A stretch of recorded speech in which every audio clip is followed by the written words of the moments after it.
Dobrodošli na kanal Natašini psi. U današnjem videu ćete saznati kako najlakše naučiti psa da hoda na povodcu. Da bi pas bezbedno izlazio napolje, neophodno je da ga obučimo da hoda na uzici.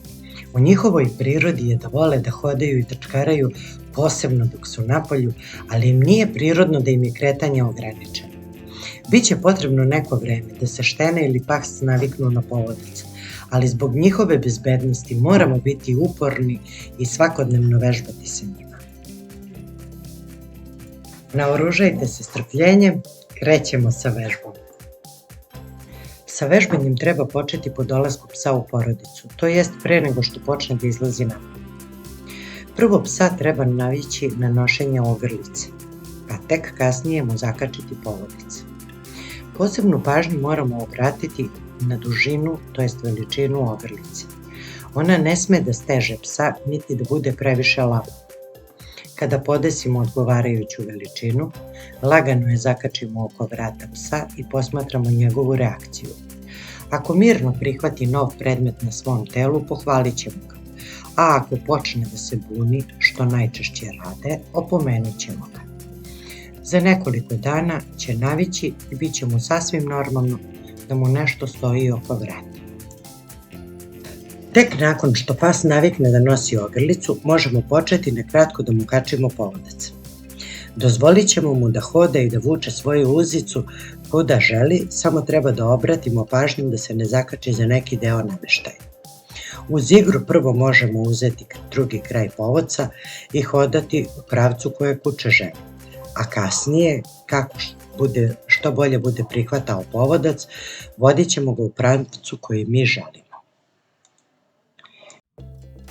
Ovu vežbu treba da ponavljamo svakodnevno 15 do 20 minuta, ne duže.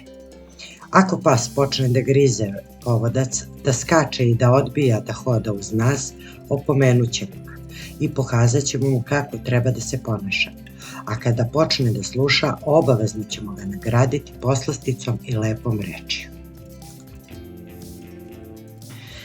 Neće svi psi isto reagovati na povodac, pa ćemo shodno njihovom ponašanju primjenjivati tehniku uz koju će najbrže savladati ovu obuku. Većina pasa se buni kada prvi put dođe u kontakt sa ogrlicom i povodcem. Neki ne žele da se pomere, sednu i odbijaju da hodaju, a neki skaču, vuku povodac i ne reaguju na naše komande. U oba slučaja treba da budemo smireni i da polako vežbamo sa njim. Učiti psa da hoda na povodac ukoliko vuče.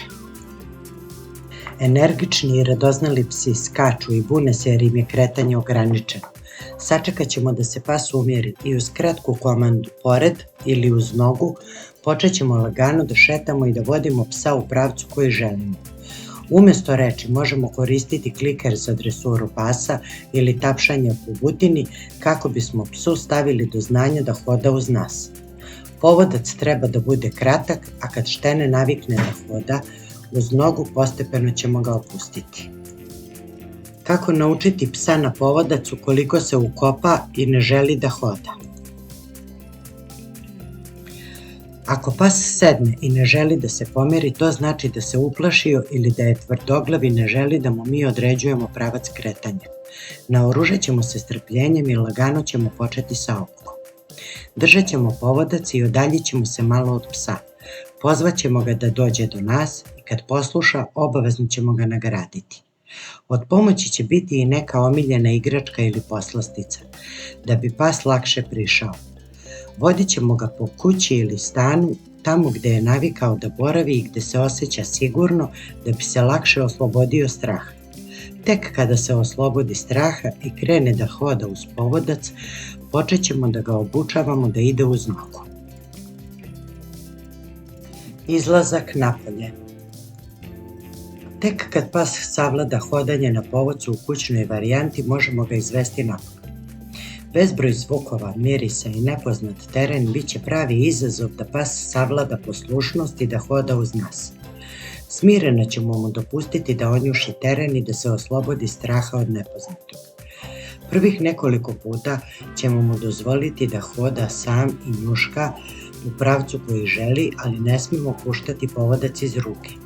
Postepeno ćemo početi da ga učimo da šeta uz nas u pravcu koji mi želimo.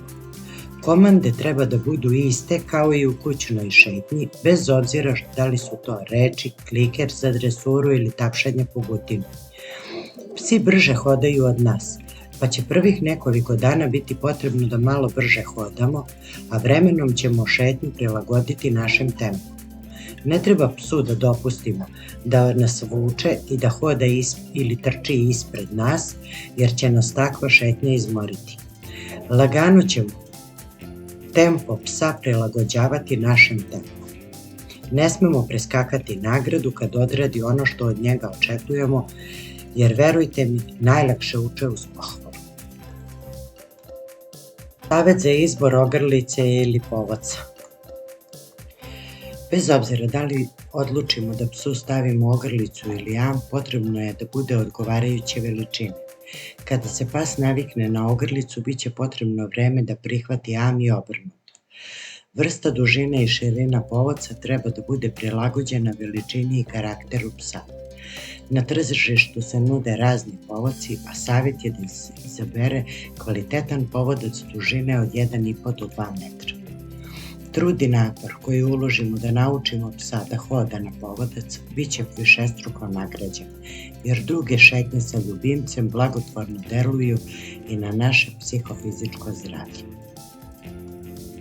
Hvala na gledanju!